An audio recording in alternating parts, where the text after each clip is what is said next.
Hello and welcome to playthrough initial setup in turn 1 for GMT's Fields of Fire 2, Mission 1, Peleliu Initial Assault.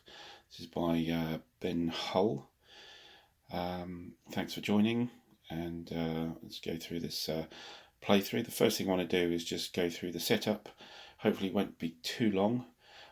Just show you the particular elements I've got here on the table. And then we can get on with turn 1, which is not particularly taxing actually. Not very much happens on turn 1, and I'll explain through that as we go through the setup. You'll get an idea of why it's particularly straightforward. So first up, I want to look at the board in front of us. So as explained in the intro, there is no actual board, just a grid of cards.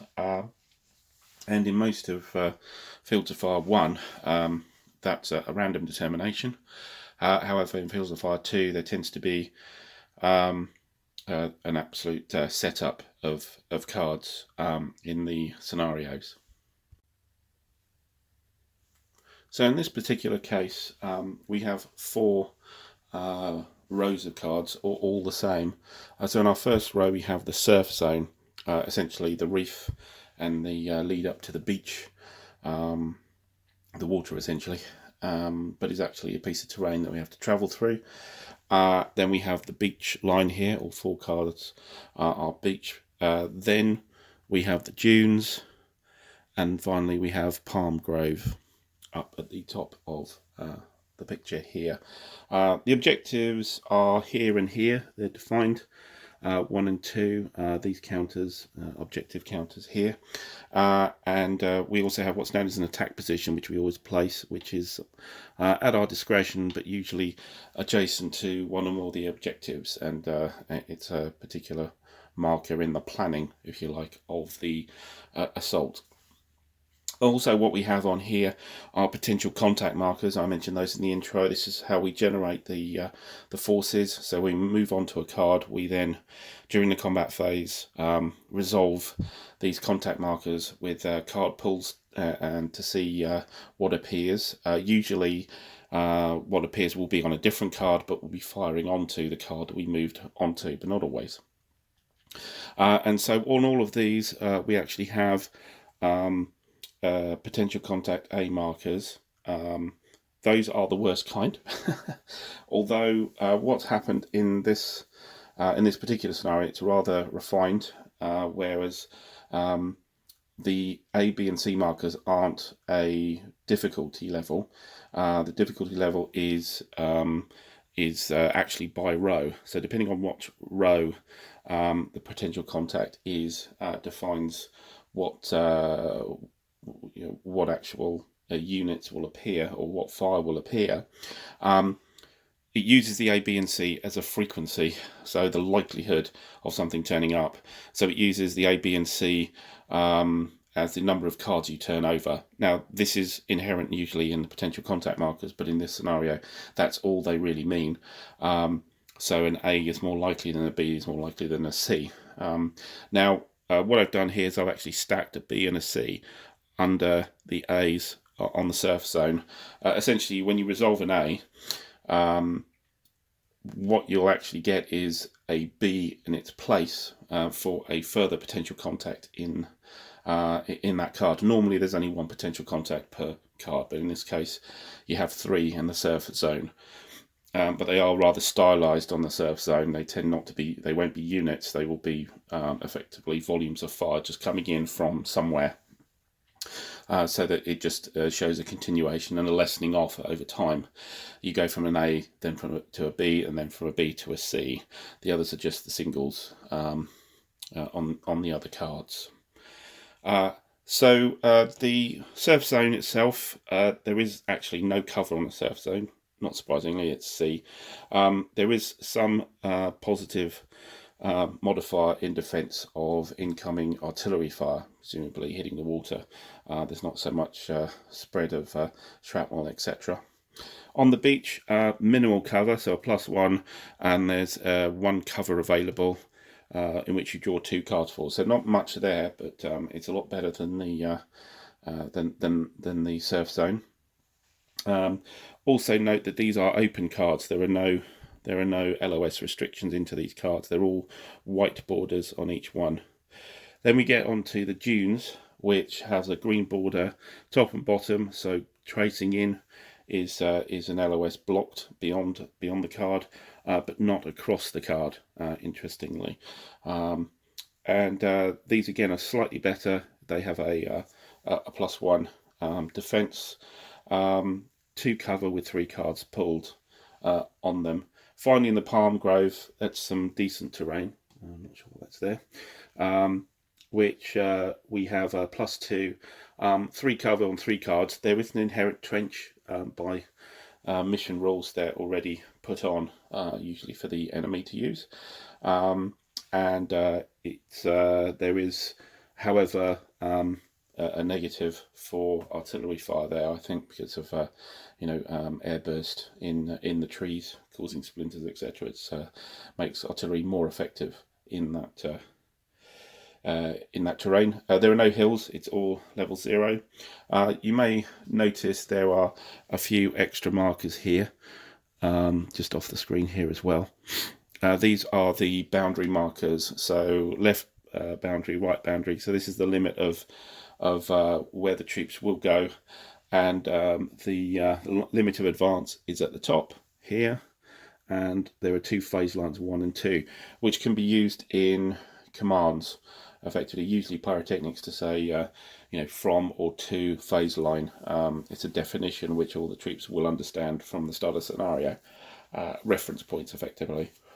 Not particularly significant here.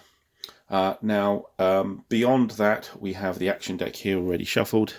So I said before, the cards will get shuffled and used quite a lot. So if you play this game a lot, they will deteriorate. Then it's not that they're badly made or anything. It's just the amount of card use.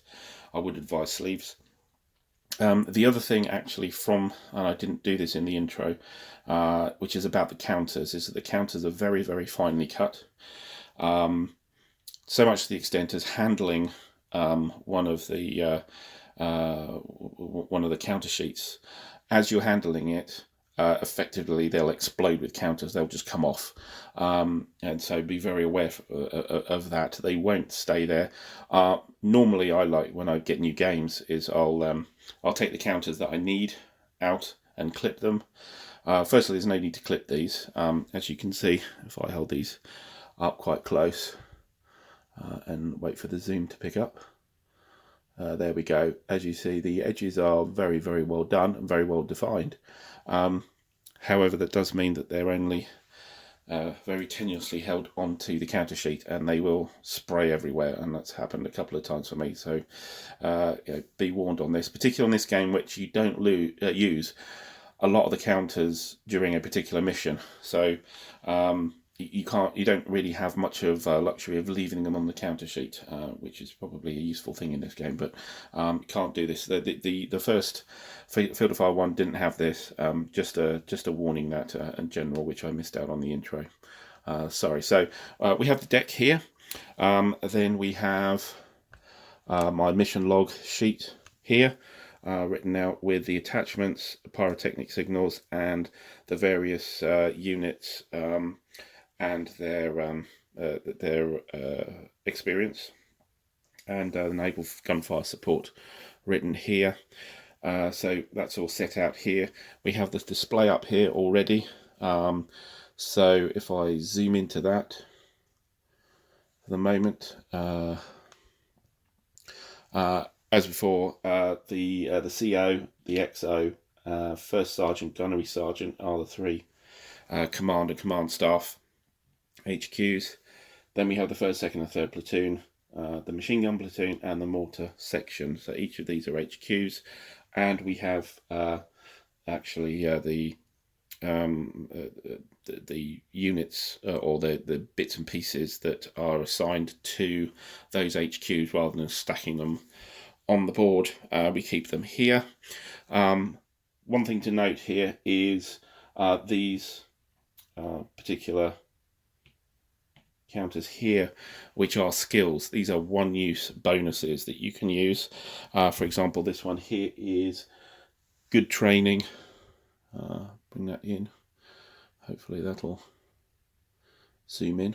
It's not playing ball. Come on. No, anyway, it says good training, +1 draw, so I can use that to get an extra draw when drawing cards used by that HQ. There are others here. There's a Semper Fi here, which allows you to change a paralysed team into a fire team, so that's like an automatic rally, which is very useful. That's 2 stages, so through a litter team straight to a fire team. And a lot of these are the radios, etc., that they're going to be communicating on. Up at the top is a track, and we have the command counters available up here. It's daylight. We're ready with the game turn counter. It's going to be game turn 1. And finally, we have the current activity counters here, which is on no contact. There are no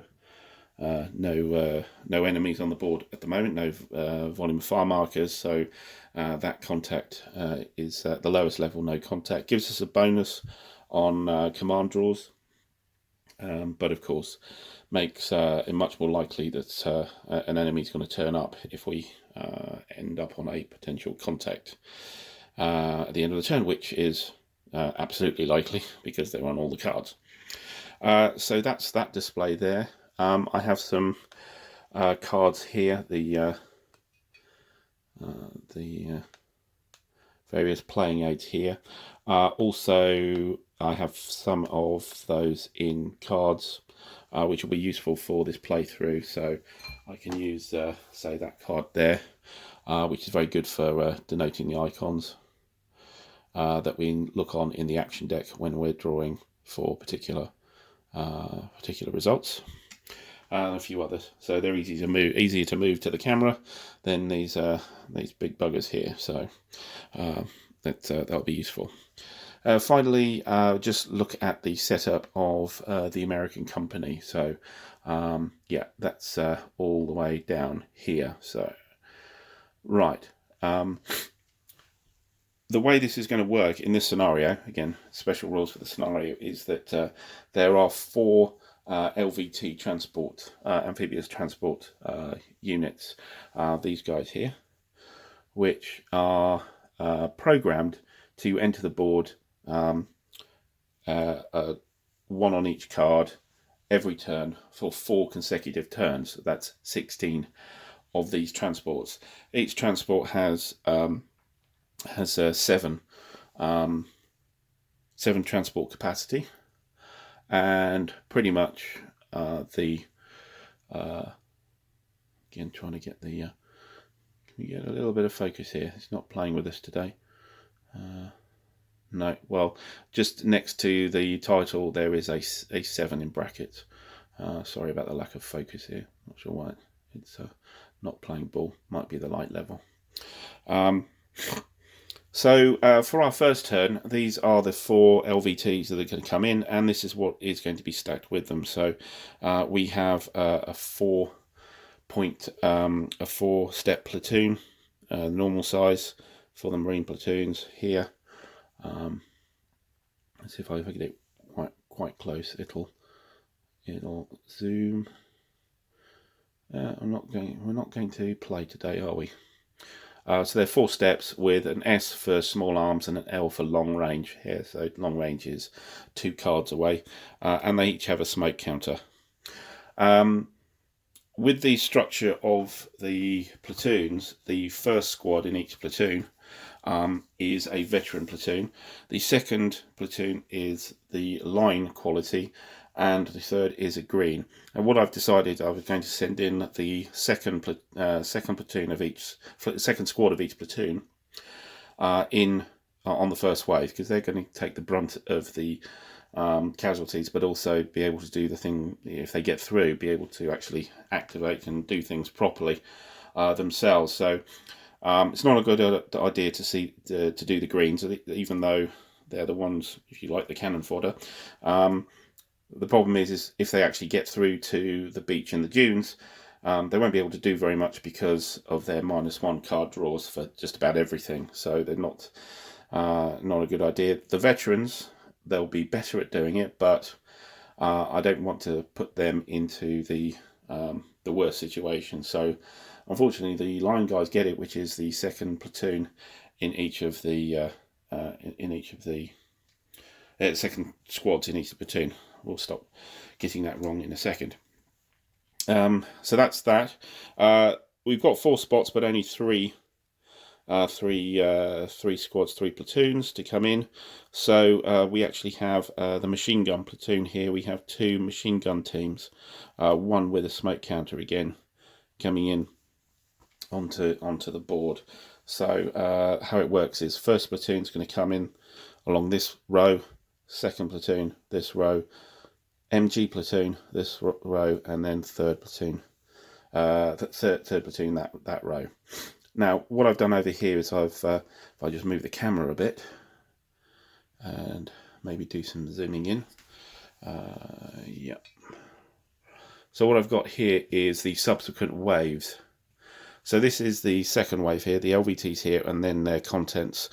Pretty much doing the same thing, except it's the first platoon. So these are the veteran guys coming in with smoke counters again onto these LVTs. Then the third wave is a row up, or 2 rows up. So I haven't got any more LVT counters, but I can recycle them, that's not a problem. And here we have the third platoons coming in with the HQs. So we have the first sergeant, we have the XO, and we have the gunnery sergeant. So these are the staff, not the platoon HQs, and not the CO. So these are the staff guys. And being honest, firstly, they're veterans, and secondly, they're kind of expendable, as in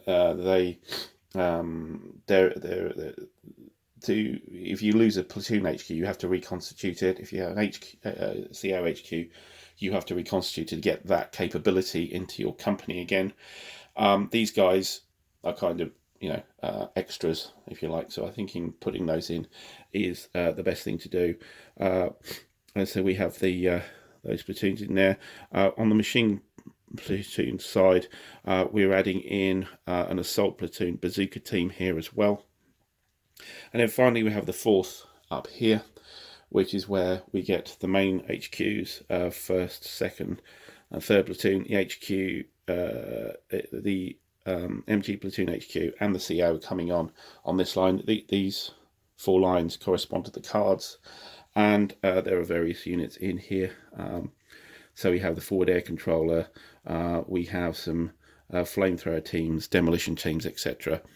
Coming in on the last wave. So that's the process. So these guys won't be seen until turn 4, when they'll march onto the board. And as you noted on the surf zone, we only have an A, B and a C potential contact marker. So there's a decent likelihood of there being no potential contact markers appearing when those guys are on. So one thing I would say about when the LVTs come on, they may be fine. They may be pinned, in which case they don't move any further that turn or the next turn. They can retreat, which on my reading of the rules means that effectively whoever's in the LVT doesn't turn up. It's not that they die, but they're just not available for this mission anymore. And as you can think, if you lose a platoon HQ or a CO HQ, that's quite a detriment for you to try and get to the end of the mission and actually succeed. The other things are, it could be knocked out, in which it's destroyed, and the passengers riding in will split up into teams and then suffer casualties individually, which is pretty devastating for whatever's in there. And finally, you've got brewed up, which is it explodes, in which case everybody's dead. That again, that's even worse. So we want to defend the important parts of the company, and the HQs are pretty key on this, and also the veterans, I suppose, not to try and overdo overexpose them unnecessarily. The idea beyond this mission is to go to mission 2, where you really end up with the forces you got left with some recovery, but not a lot going into mission 2. So the idea is to conserve your forces, because you do get replacements naturally, but they will come back. Firstly, they will usually be green, which is bad enough, but also you may not get enough to actually start filling your units. You will start to end up with gaps, etc. So that's the setup. So I think that's about it to show you, so we might as well get on with turn 1. Here we go on turn 1. So we'll actually be running through the turn sequence.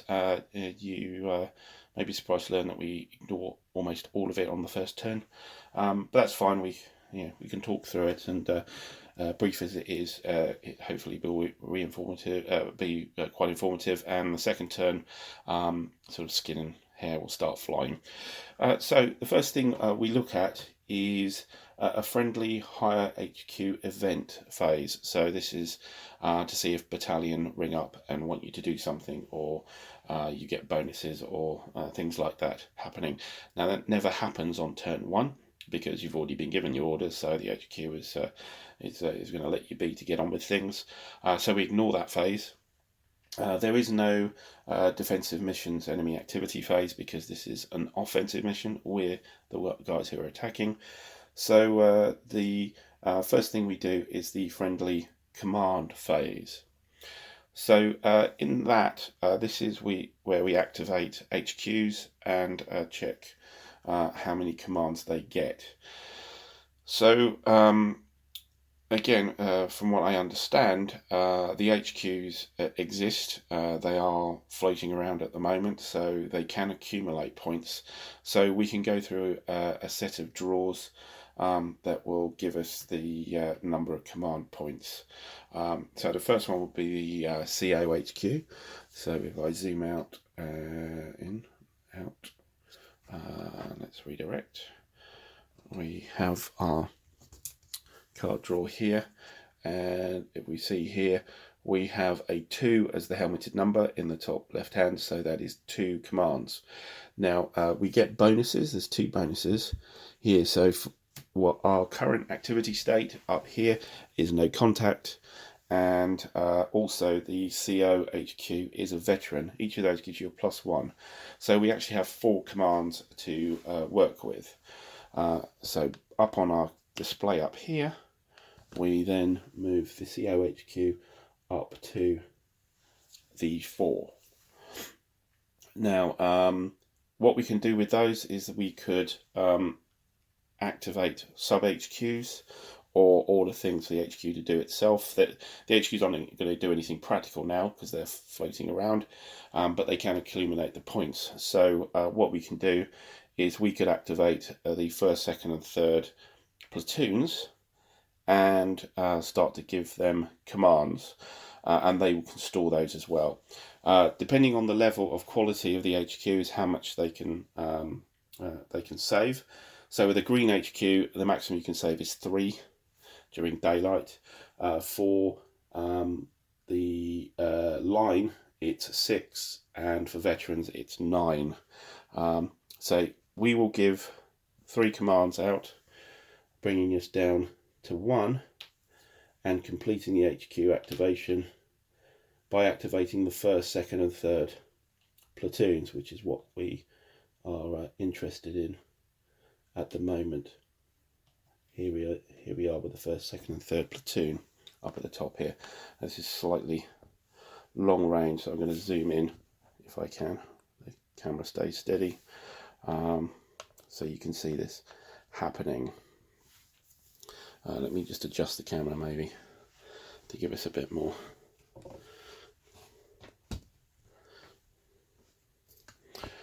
Apologies for the wobbly camera work there. Here we are on the command display.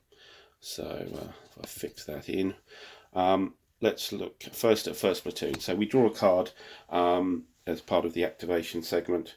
So activating 1st platoon, and 1st platoon draws and we have a look at the number for the first platoon, and it's a 4. So 4, and of course remember we have 2 plus 1s, no contact, and first platoon actually is a line, so for plus 1 is 5, line get no bonus. So they're on the 5.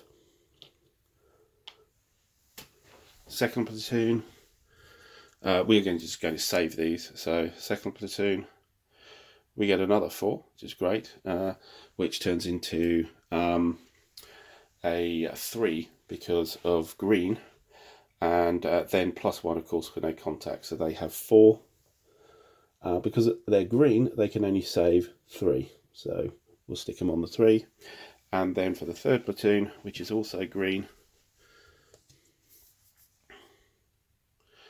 we have a 2, down 1 because of green, plus 1 because of no contact, so a 2. So actually where I just happened to store the counter. So these guys are activated, but they're completed, they're not spending at all, and they're able to save that number of commands. And that's our command segment done. The last thing of course we do is for the XO, the first sergeant and the gunnery sergeant, they each get 1 command themselves. So I think that's in the activation segment. No, that's actually in the initiative segment, so I'll do it now, but essentially these guys here, the gunnery sergeant, first sergeant and the XO, they get 1 command each automatically, which of course they'll save as well. So in the impulse phase we have 2 more units. That's the Mortar Section HQ and the Machine Gun Platoon HQ, the 2 that are left at the top there. So we can draw for those, but we look at the small number, not the helmet number. So for the Mortar Section, which is a line I believe, no, it's a green. The green, we get a 2, minus 1 plus 1, no contact in green, so they get 2. That's the Mortar Section, and again they can save up to 3, so we'll keep on 2. Actually, I've got that wrong. The XOs end up on 1, Mortar Section ends up on 2, and finally the Machine Gun Platoon. So we draw that card, and we get a 1. Now the Machine Gun Platoon is a veteran, so plus 1 for veteran, plus 1 for no contact, so that actually comes out as a 3, and we store those. And that's our initiative segment. There is a general initiative impulse which you can assign to other units, but there's and you can't save them, so there's really no point in doing anything. However, the advice in the game is that if you need to draw a card, even if it's useless, draw the card anyway for the random frequency of the card deck. So we will do that. We will just burn a card for the general impulse, but it's irrelevant. Right, so having done all the way up past our just the whole friendly command phase now, that's it. That's all we've done. We're not actually activating anything to do anything. We will then go on to the enemy activity phase. Now one thing we will do is, as part of the command phase, at some time in the command phase, you are able to activate vehicles. Now normally that will be subject to orders, etc., but the LVTs are under orders already, fixed orders to come on the board and disgorge their units, so we are activating these 4 LVTs for use in the vehicle phase later in the term. So next is the enemy activities phase. There is no enemy, so therefore there is no activity, so again we can ignore that. Mutual catch and retreat phase, again nothing that's able to be captured or needing retreating, so there's no litter teams, paralysed teams, etc. and casualties, so something we can ignore again. And then we finally end up at the mutual vehicle aircraft phase. This is where we actually get to move something, and this is where the LVTs actually come on the board. So I'm going to actually stack the LVTs on top of the units they're carrying. I think that's the best way to do this, and we will move them onto the board. If I can get them to behave themselves. Again, let's move these up on the board. We'll the LVT on top, and finally, or not finally, the next one. Let's get our count around the right way, and here. So we are attempting the landing now. The LVTs are on their way in on the surf zone. And once we've done that, we flip these units, these counters, so they have moved fired, so the activation is over for them. Quite often you will randomly select activations, particularly for the enemy, but in this case it doesn't really matter. And that's the mutual vehicle aircraft phase. The enemy has none. Usually it's a one activation for friendly, one activation for enemy, one activation for friendly. I go, you go, kind of element to this, but of course there's only our vehicles on here, so we just do them all. So that's that phase over. So we're into the combat phase. First part, VOF segment, volume of fire segment, so there are no fire missions hanging around. There will be very shortly, believe me. The next thing we get to is the evaluate potential contact markers. So we have 4 A's here to resolve. Let's zoom into the cards here to see one. Now, to determine which one we pick up first, rather than say, oh, I'll do that one first as it's closer or it's more convenient or whatever, we actually have to do this randomly. So we do a card draw, and we use the randomizer at the bottom of the card. So this is the card we're using here, and of course we have 4 cards to deal with. So we look on the 4 column, and we have a 3 underneath it. That means that we will use column 3 to resolve the contact marker first. And wonderfully, it's our machine gun guys here. So this potential contact marker is the one to be resolved. And we refer to the potential contact draw chart to resolve what happens here. This is very easy at this stage. Just find that chart. Where are we? Searching through things, it's usually the last one, or the last card, the last side you look at. Here we go. And we have the type of PC marker, A, B, and C down on the left-hand side, and then the current activity level, which at the moment is no contact. So for a PC marker type A, you look at no contact, it's an automatic draw. So there's an automatic contact, so you don't actually draw any cards. There is actually one. But we need to know what it is. What is the actual package, and for that you need to look at the briefings booklet for the particular scenario. And looking at that, we have a table to again do an activity draw on, and we'll see which what we get. So here, this is the table we use. And as you can see, it's a PCA row. So we're on row 1. Row 1 is always the bottommost, the one that is facing the player. So on row 1, which is the leftmost, we do a random number 10. And we've got three possibilities here. Just getting my tweezers in the right place. Whoops, there we go. And so 1, 2, or 3. So this is the package number, which is listed elsewhere to say exactly what appears. So let's draw and look for a random number on the 10.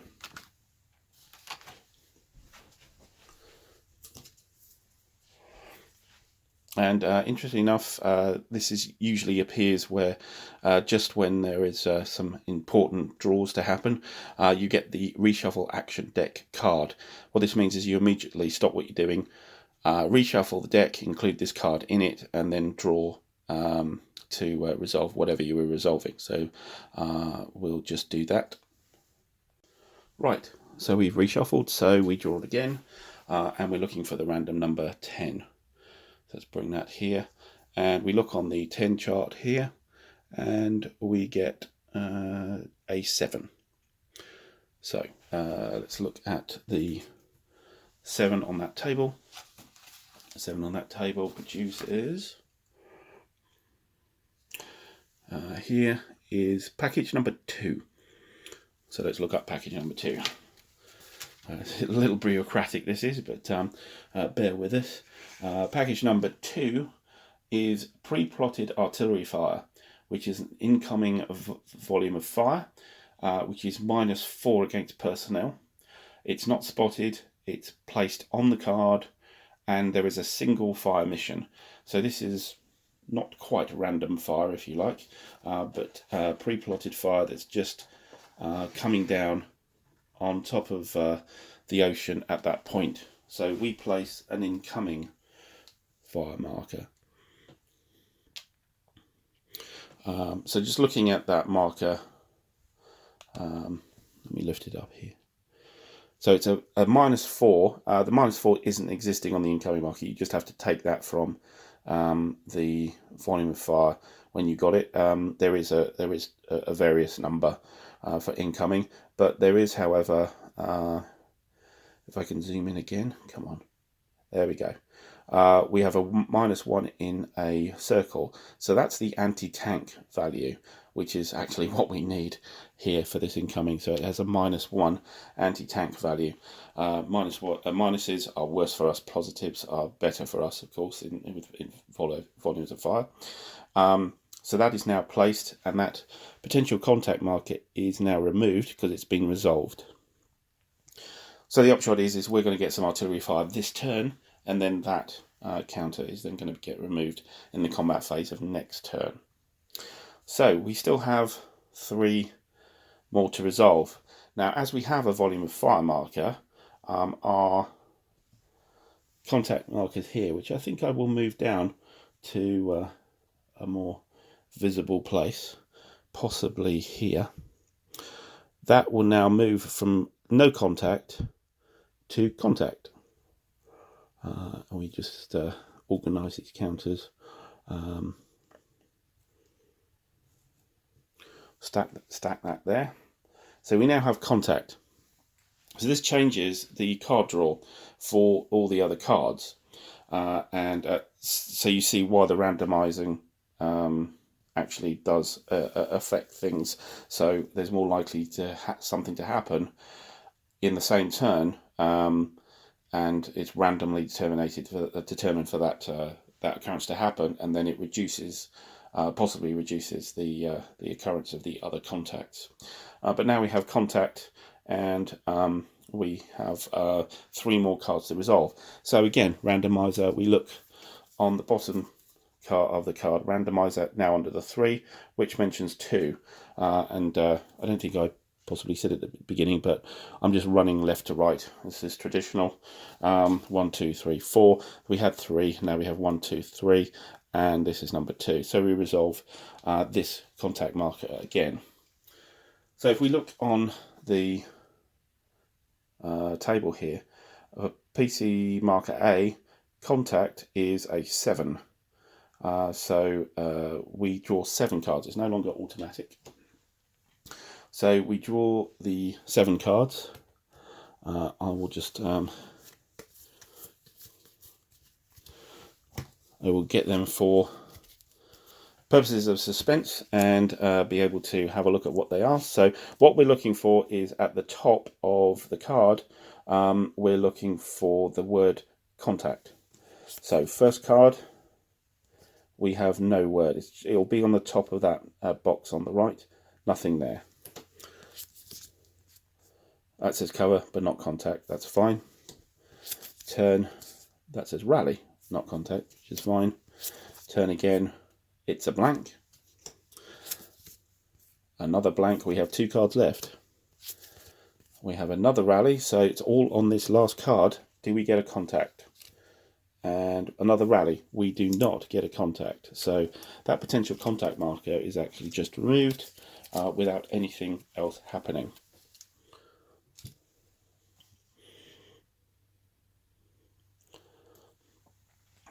We have 2 left, so let's do a random draw for 2, and on the 2 chart we get number 1. So resolving for this guy here, we again will pick up 7 cards. You see what I mean about the card drawing. So just getting 7 cards ready to reveal. Drum roll. First card is a blank. Doing well so far. Next card is a rally. Next card is cover. And then rally again. Cover. Blank. Wow, we are doing well. And finally, rally again. Missing. So, no contact. And again, that PC marker is removed. And finally, we have just the 1 card left. So again, we'll resolve for that. Another 7 cards.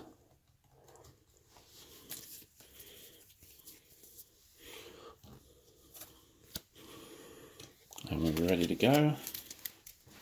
Another drum roll. So we have rally.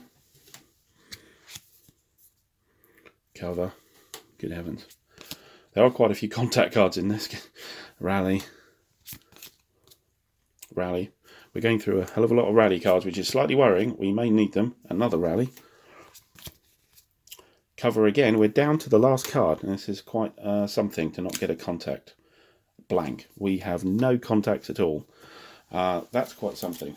Yeah, remove the potential contact marker. So all we have now is the 1 volume of artillery fire coming in on the surface zone card.